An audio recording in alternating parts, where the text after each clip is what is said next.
general, when it comes to world building, you have such intricate, complex worlds that you create, and just curious what sources you draw inspiration from. Do you do any type of research? What are you hoping readers will get with these worlds that you're creating? So we can start off with Victoria at the end over here, and then we'll just move through if that's all right. But feel free to jump in if you all have things to say. Right. Want it to be free-flowing. Yes, let's do that. I think anyone who has come within 3 feet of me knows that I'm going to say I always start with a map when it comes to world building. I am one of those kids who, when I was growing up, I would go into the library and at school and I would read the atlases because I was very well adjusted. So I really start with the geography of the world that I want to tell the story in. I know basically what the concept is and what the general flavor I'm going for, and maybe some tonal references, but I have to know what world I am telling the story in, because when you think about reality, and the point of all of this world building is to make you believe in the story, to make you feel like it is real. In reality, geography informs so many pieces of our culture and our history, the way that language spreads, the way that politics works. You draw a mountain range and it's going to tell you something about the 2 places on either side of it. So I always have to start with the map as my foundation.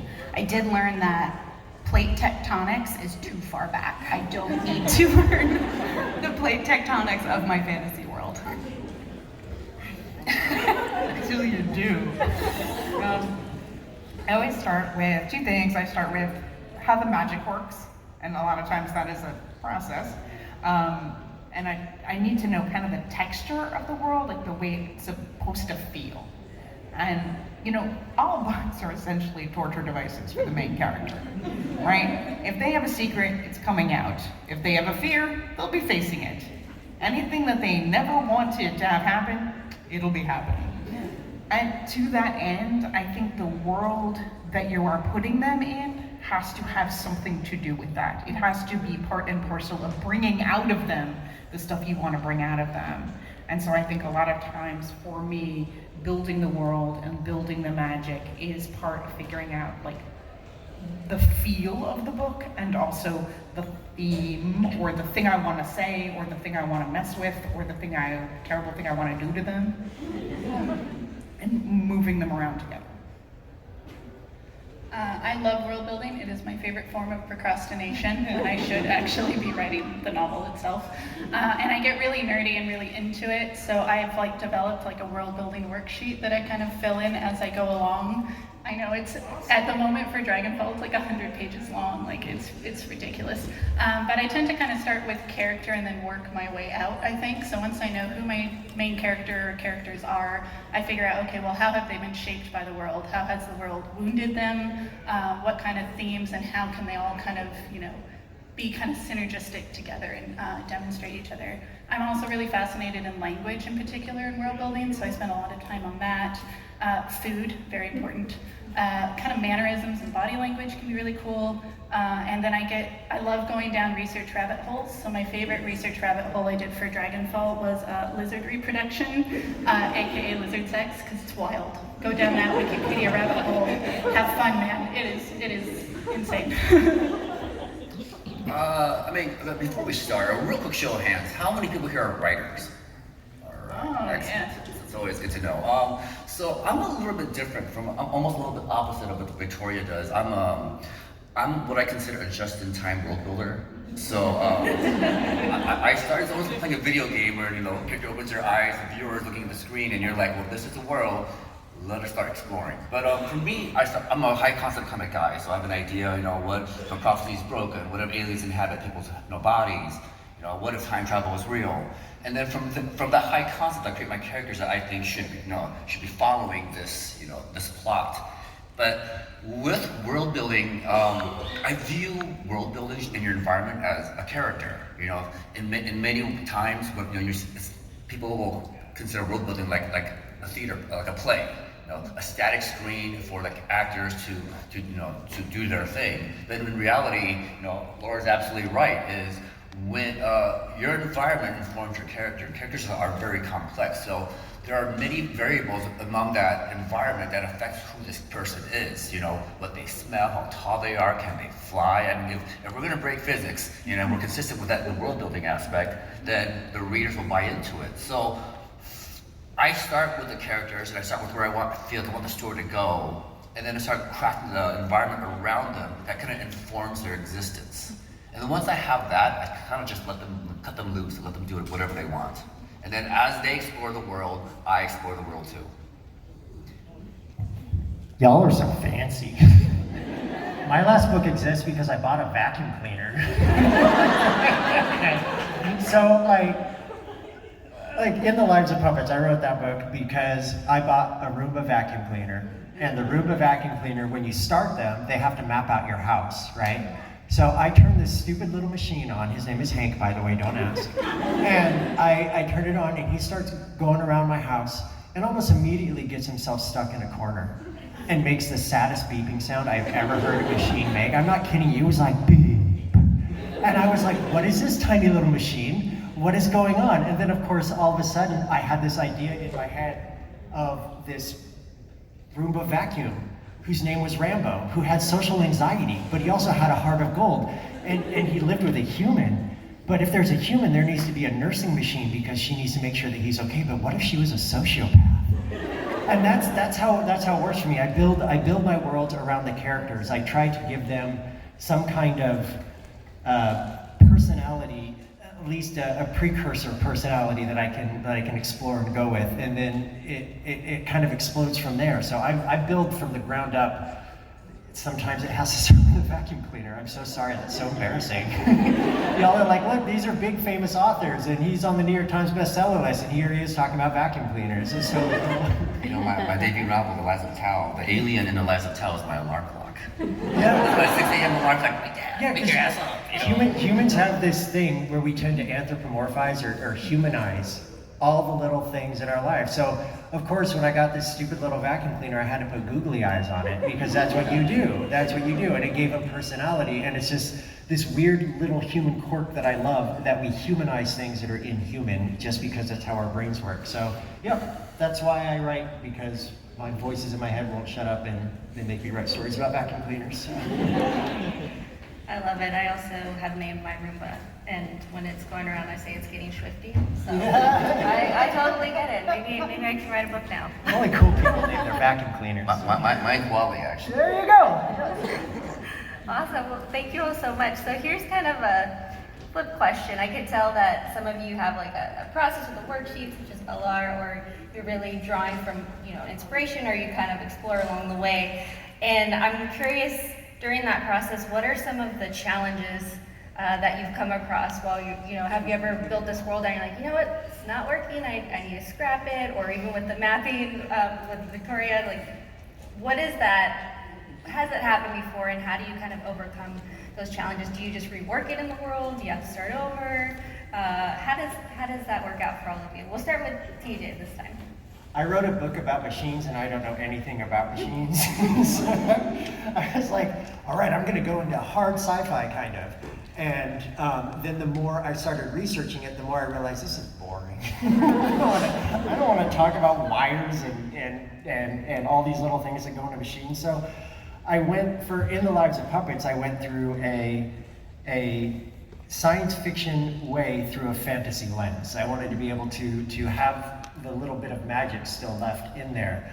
But when it starts with something like a character like Rambo, who is going to be part of this book, growing from there, I knew that we had to build out all of the other characters that were going to be in this tiny little family. So I do this thing, it sounds kind of like what Wesley does, is I write outlines that are egregious, and they are ridiculous. My outline for In the Lives of Puppets was 60,000 words itself, and it's just filled with stuff that half of it won't even get into the book. It's just for me. I know the main character's birthday, I know his fears, I know what he dreams about, I know his favorite food. It's stuff that'll never be in the book, but it's stuff for me to be able to let me stay with these characters for as long as possible. These outlines that I've created are starting to get a little unwieldy, so I need to back off a little bit with how much time, because I I love outlines, man. I love spending time in the outlines going, oh, this is gonna be so good when I get to this. This is wonderful. This is great. I too would like to outline. My outlining process is a little bit different. I used to world build, but also I do the whole just-in-time discovery world building. And the problem with is I actually have relatively short outlines that grow.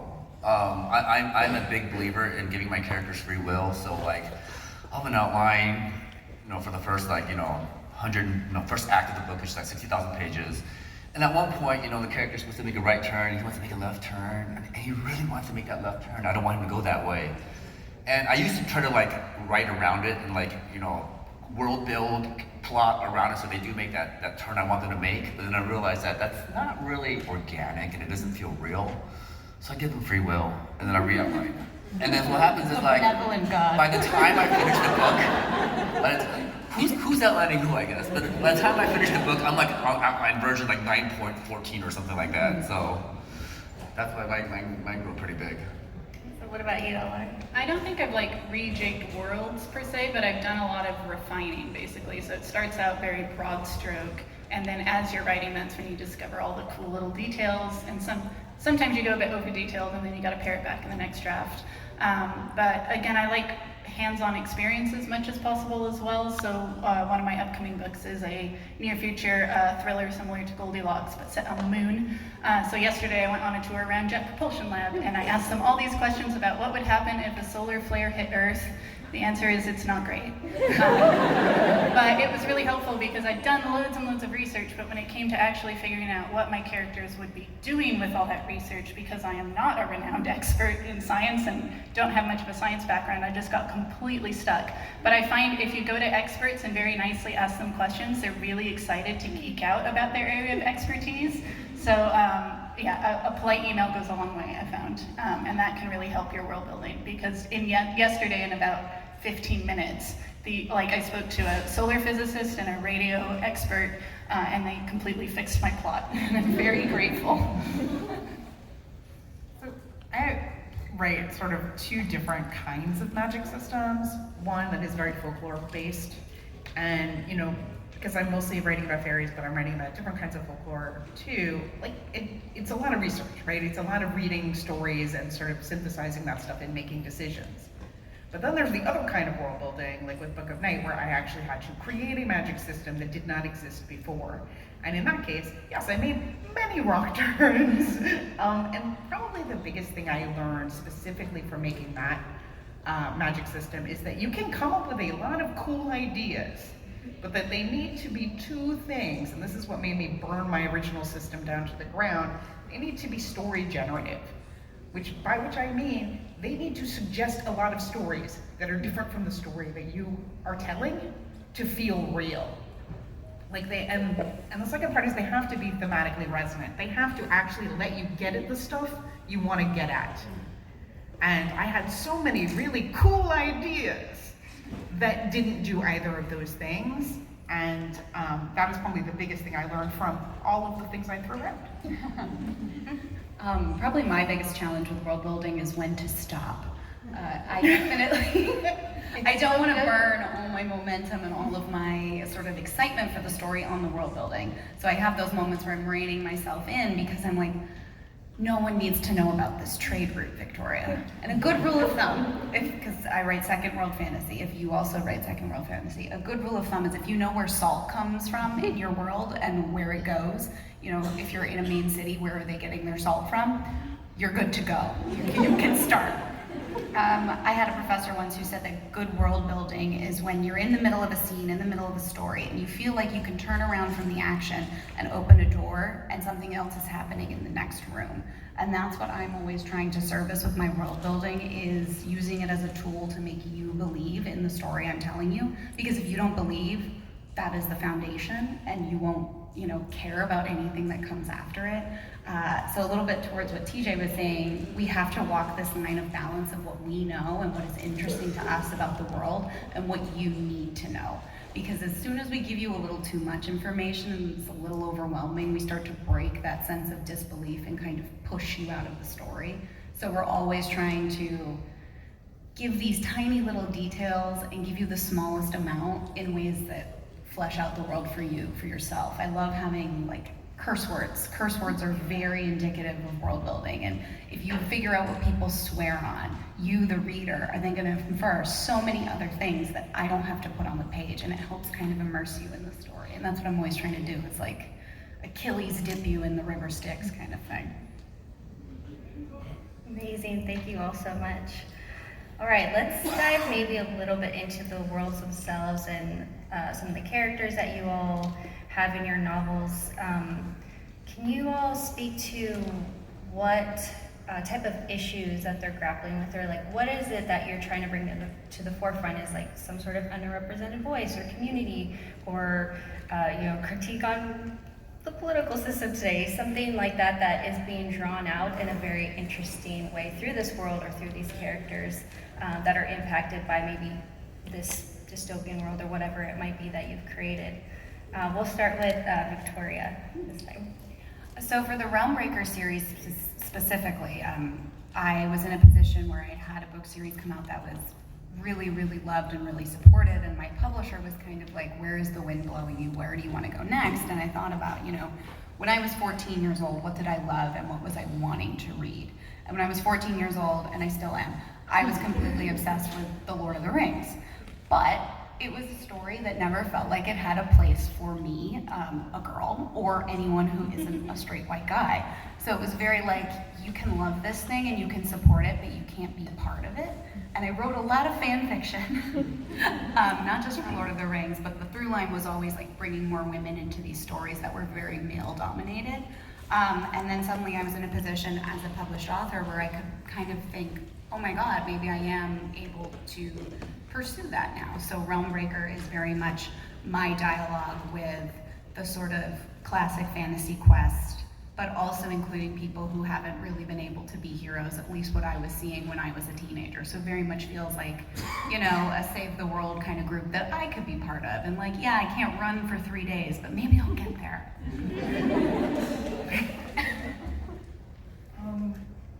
For me, Hook 'em Nate came out of a couple things, but the weirdest one was, so around 2016, I decided to get my ears surgically pointed. This is true. I know you're like, no, they're actually, see, kind of. It'd be better if they were bigger. It's the first time I really wish I had much, much bigger ears. The bigger they are, the more good the point is, because they can only work with what they got. Anyway, went to this guy. He's a professional ear pointer, travels the world pointing ears. His name is Samba Van Cyborg. And I guess I was feeling a little like insecure about it because I was a little bit older than what I thought his average customer was, and I had driven down and I had said that to him, and he was like, "Oh no, the guy in front of you was 50 and living as a vampire." And I said, "Oh yeah, living as a oh no, I'm sorry, I've told this wrong, but I said he said the guy in front of you was living as a vampire," and I said, "Oh yeah, it's a young man's game." And he said, well, he's 50, but he looked a lot younger. So I, originally when I started thinking about this book, I was thinking about somebody who was sort of went around the world altering people's shadows. And so it came out of that, it came out of also walking with my son and seeing how his shadow got bigger and smaller, and how fascinating that is, and how it's kind of like a magic that is just intrinsic to all of us. And for me, I love writing about ladies who make big mistakes. It's my thing. And I've been writing it, and it's different though when you're writing about, because this is my first adult book, and when you're writing about an adult who isn't making their first huge mistake, they're making what might even be their last. We only get so many chances sometimes. And so I was really interested in that, and that is, those things came together to sort of make the book. So I started with a question for mine, which was, well, kind of a two-parter. One, what if dragons were gods? And two, what if your gods just really hated you? So I was thinking about kind of how history is a story and how a lot of it depends on who's telling it and who's writing it down, and what gets forgotten across long expanses of time. So the kind of background of this is that humans and dragons used to be symbiotic, you know, the classic kind of dragon rider fighting some mysterious ancient evil. But humans got jealous that dragons had more magic, so they stole their magic and banished them to a dying world, which understandably the dragons weren't too happy about. But humans have short lives, much shorter than dragons, so in the intervening centuries, they forgot what they did, and they now worship their dragons as gods. And then the kind of way this story kicks off is I've got two characters who both really want new lives and things to change. So one, the dragon, he was raised to be a chosen one, but so far he's failing at it. He's trying to, you know, scry these visions and nothing's happening. So he steals a prophecy and falls into the human world. So it does what it says on the tin. First chapter, dragon fall down, dragon goes splat. And then he ends up accidentally bonding to a thief, Arcady, who is desperate to kind of steal the future that was taken from them. And they didn't choose this bond, they don't necessarily like this bond. It's kind of half-formed, so the only way to finish it is through trust. So it gave me a chance to have basically queer enemies to lovers and a hot dragon. And that was fun. So, I grew up in Nebraska. Okay. And like, so we immigrated to Nebraska back in the 80s. And like, if anybody grew up in Nebraska back in the 80s, you know, there was like 5 Asian people in the state. And like 4 were in my family. So, so at the time, it was quite a culture shock. And back in Nebraska in the 80s, you know, especially if you're an immigrant, you're like, let's just integrate successfully. Let's not, you know, let's just learn to be American. So I don't really have like a connection to my old country, you know, until like one day I discovered something called Samurai Sunday, which is a bunch of really badly dubbed kung fu movies. And that's kind of how I learned about my people. We punch through walls and fly, and we wore a lot of dresses. And but then like it kind of informed who I was as a child. I wanted to be that kind of people. So I started training martial arts at an early age, and so I've always wanted to write like a wuxia book, like a kung fu book. But that really wasn't a market for that back in the day, or actually not until recently, to be honest. So that was my bucket list item. I wanted to write a kung fu book, and like, I remember this idea's been sitting in my head for a long time. And starting around 2015, it kind of came together. You know, I read a lot of fantasy as a kid, and I'm like, why aren't there always prophecies? You know, what if they're just a bunch of BS? And so that was my central conceit for the art of prophecies. What if a prophecy is broken early on? How does that affect the entire world around it? You know, the people who are involved, the people who live there. And then I wanted to merge that with my conceit, which is, you know, I want to write a kung fu book. So around around 2016, 2017. I remember you WhatsApped me it. You were like, I want to write this kung fu fantasy book. What do you think? And I was like, I talked to a bunch of my writer friends, and they're all writing like what I thought were like big important books, like books about culture, books about, you know, race, gender, class, and they're like, what are you working on? And I'm like, I want to write a kung fu book, you know. You know what? The heart wants what the heart wants, and so that's kind of how I ended up here. Not sure the question was anymore. But. I don't know either, because y'all been talking about kung fu and vampires and all this stuff, so now I'm just gonna talk about gay stuff. All right. How many of you have, I'm sure many of you, how many of you have read and or heard of Found Family? Found Family trope, everything like that. Okay, do you know where it actually comes from? Queer people, hi! Found Family is a trope that exists in fiction that has enjoyed a lot of popularity as of late. But for a lot of people who read that, they don't know the basis of it or why it exists. Found Family, the trope, exists because of queer people.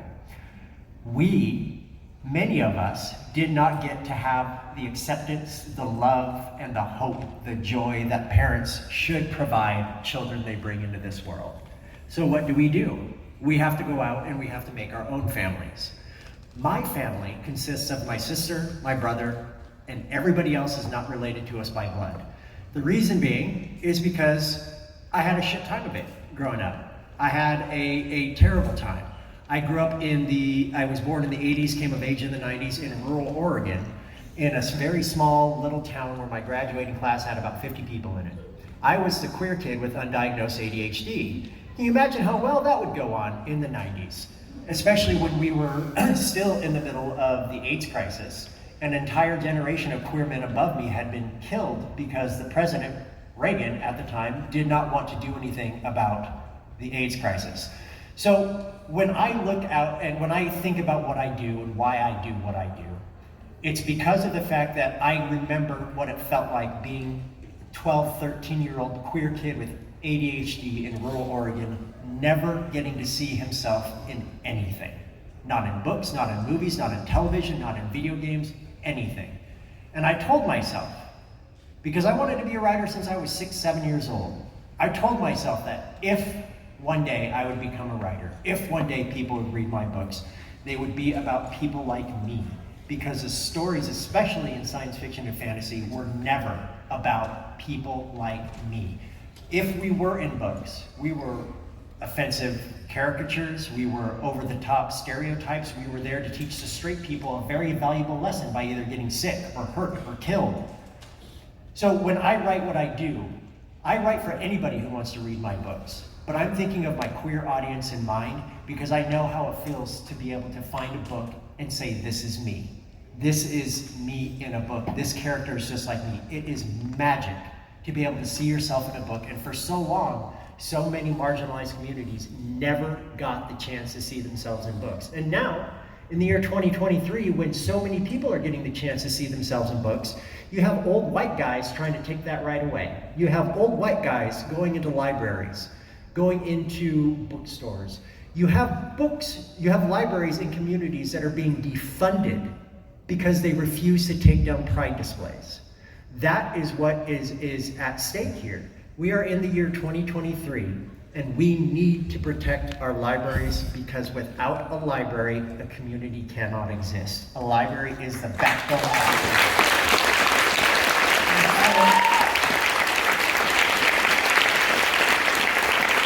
And I want to finish up by saying that right now, if you guys don't know any librarians or any booksellers or any teachers, here's what you need to know. They are at the front line of a culture war they did not ask for any part of.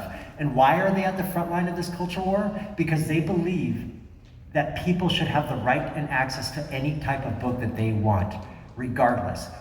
There are books that I find extraordinarily offensive and disgusting, but you know what? I fight like hell for people to have the right to read that book.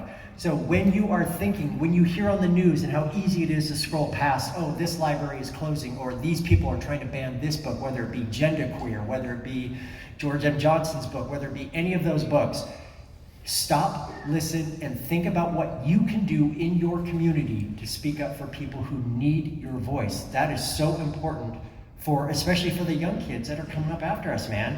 And the last thing I'll say is this. I have been very fortunate to go around this country and speak to many kids in ages from elementary school all the way through high school. And I can tell you one thing, they are pissed. They are pissed off, and trust me, they are going to change the world and make it the way it should have been from the very beginning.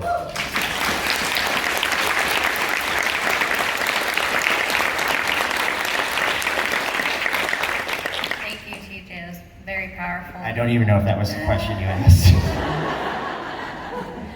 It works. It works.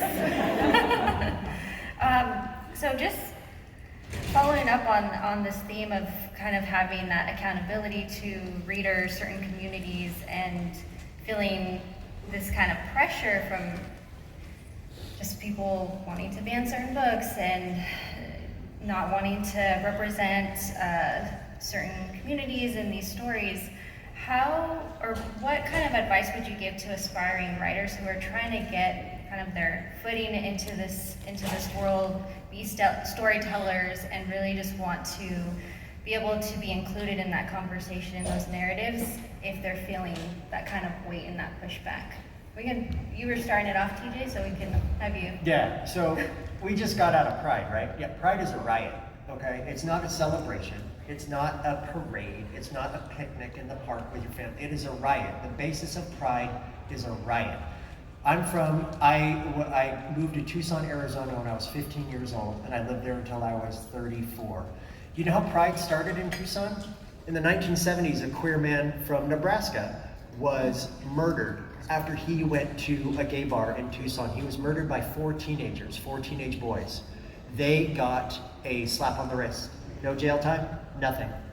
They were released after that, and it did not stay on their record. That's how Pride started in Tucson. That is how it coalesced, because our community was so upset with being treated so poorly that we had to go in and make our own space. And look, if you are a queer person or from another marginalized community and you are writing, because the American Library Association last year, when they came forward and talked about the top 10 most banned and challenged books in the United States, all 10 were queer. All 10. 2 of them were also from Black authors about the Black experience. So when you hear about people wanting to ban books and they're talking about saving the children, they're not. They don't give a shit about the children. It is about racism. It is about homophobia, pure and simple. That is what it boils down to. So when you have people like you, writers, trying to find their place in the world, write like you're gonna piss someone off, because I guarantee you, the more you piss people off, trust me, that's how you're gonna be able to put your mark out there. Write like you're gonna make someone angry. Write like you are angry. Write like you wanna write a story that you've never gotten to see before, that you've never gotten to see a person like yourself in. Write for yourself, and don't let anybody tell you else what to do, because let me tell you, man, there's nothing like the act of creation, and at the same time, it's gonna piss a lot of people off, because stories have power. Trust me, I know I have pissed a lot of people off.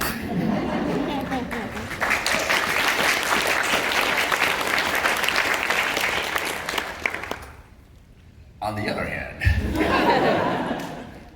I will go the opposite of Firebrand here, but on the other hand, we actually are currently experiencing a really golden age of publishing. For the first time since, access to publishing on a self-publishing platform means anyone can publish. I would say, my debut novel, The Lives of Tao, had an Asian main character, but back then, back in early 2010s, I wasn't sure if the American public would embrace a minority character, an Asian dude, basically, which is the most, yes. So I only said a few things I probably shouldn't have said. So I actually leaned away from using, leaned away from the Asian main character's culture, because I just wasn't sure. And if you think about it, 10 years ago, how many secondary world epic fantasies were not based in medieval Europe or Arthurian legend? So really, in the past 10 years, we've really experienced a real golden age of just people exploring different cultures, different races, genders, just everything's been so much more broader now. So for anybody who wants to write and who wants to get into this field, I would say you now have so much more freedom to write what really speaks to you, what sparks joy, or what makes you angry. Well, yeah, but I also don't think that everybody has in this country right now.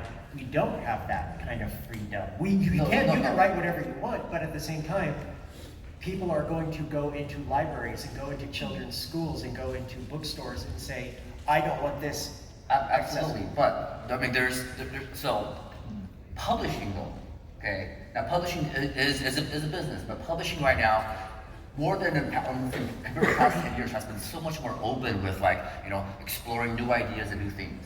And when I say it's a golden age, I'm not saying that there's always going to be a backlash.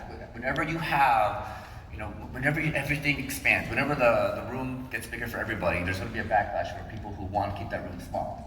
And so there's definitely, we need to push back on that. But also from a publishing standpoint, as a writer who wants to write, about different cultures, about different races, this is a good time to really explore. Because back in the day, we wouldn't do that. The only Asian epic fantasy that I knew about growing up was the Rift War saga, which was written by Raymond E. Feist. And that's no longer the case. And so Wesley and I actually got our publishing start at the same time in the early, it was 2012, I think. And at that point, my first book had a gender fluid intersex protagonist. And publishing was a bit with the what now?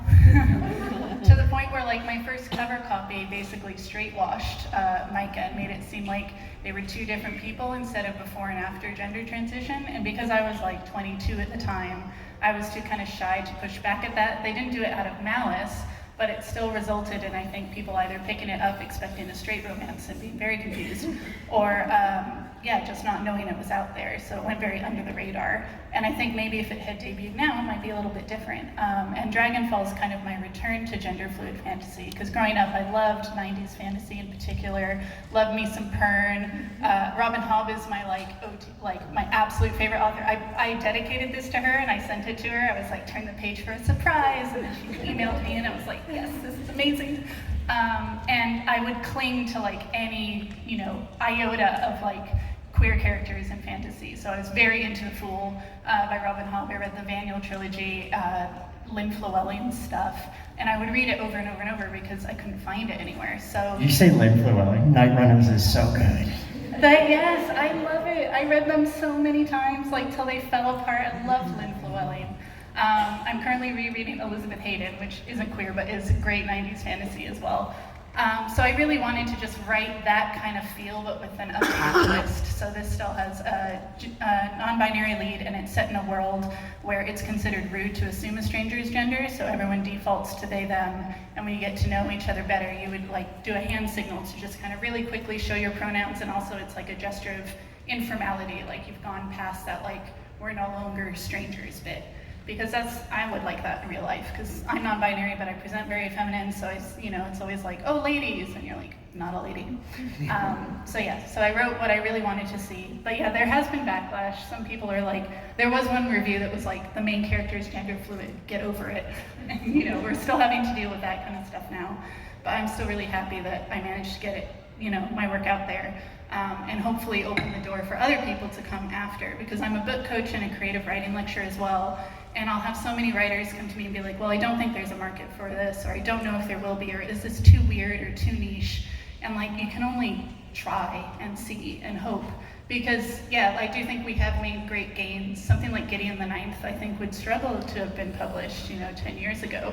But you guys, by being the readers, by enthusiastically embracing these different types of stories, have helped move it forward. So publishing's like, oh, well, okay, there's money here, we'll get it out there. Because at the end of the day, money talks, right? That was the best answer, yeah. That's the reason. Oh, this is popular? Yeah, All right. they've done it because you guys bought the like, weird queer books and stuff. Yes. It's you guys who have done it. Buy all the weird queer books Yes. there are. Queer dragons right here. But, That time skip in the Lynn Llewellyn books. I know. Sprite books, no? Time skip. Yeah, I came into this industry probably almost 25 years ago. And so I have seen how far it's come but it still has a long way to go. And to your point, I think like the best thing that I can do and that you can do is to read outside our comfort zone, to read, books by marginalized people, to support new writers and not just the writers you've heard of. And to take a chance on worlds that are unfamiliar, because you're right, like what has made the difference is realizing that there's a huge demand and that people are absolutely hungry to see their own experience and to find books that speak to them. Yeah. I guess to aspiring writers, I would say what I wish someone had said to me, or someone, a time traveler had come back and said this to me when I was in high school. But what makes you weird now is what's going to make you successful later. It's what's going to allow you to tell your unique stories with your unique voice and your experience, to tap into that sort of that maladjustment and that pain and that like teenage agony. I know a lot of us we're at Comic-Con. This is nerd kingdom, okay? So we were all like not the cool kid in school. That is going to serve you well going forward in your lives. And I wish someone had let me know, but then the argument would be, well, then would you have been as weird? I don't know. And then the other thing I would say is Moms for Liberty is a hate group. And if you are a parent and an educator,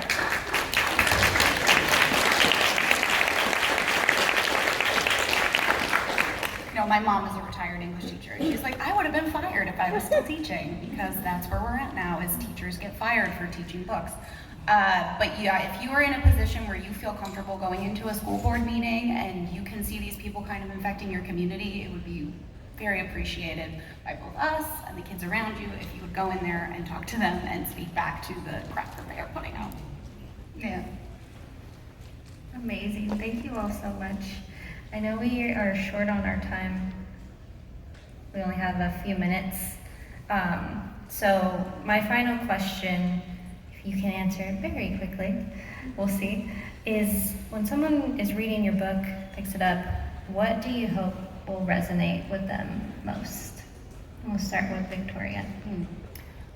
Especially for my Realm Breaker books, the thing I want to do is make you feel like you belong in a fantasy world, that you can be part of the team, that you can exist in this place.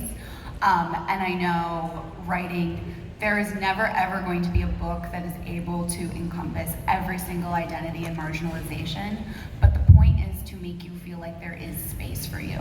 So I never want to write a world or a story that specifically excludes or makes you feel like you couldn't drop yourself into it and also exist there. It might not be fun for you.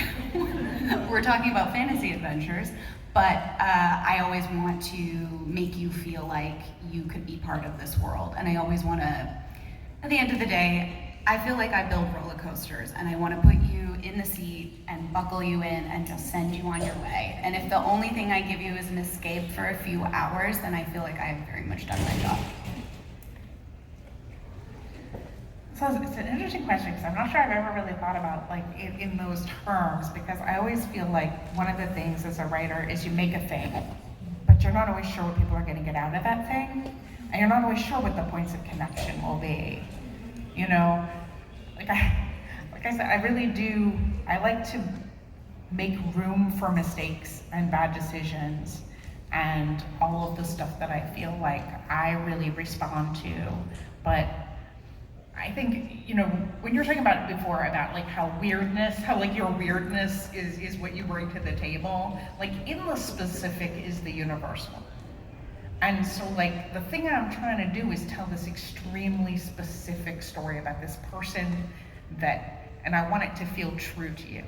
And I want the world to feel really true to you. And I want to, like, when I'm building the world, the thing I come back to again and again is thinking about our world and like, what would people do with magic? What would they really do with magic? And like trying to find my way through that so that you, when you come out of it, can really see yourself there. Not just, you know, you in the larger sense, but you like, oh, here's where I would be, here's what I would do, here's how I would abuse the system. Yeah, I think across my work, I'm always sort of writing people from the margins or people who are kind of locked out of society and making them the heroes of their own stories. And for this one in particular, I wanted to not only write a queer norm world, but a queer celebratory world. And I want it to, my hope is that it feels like home to someone, like all those 90 Fantasies books did for me.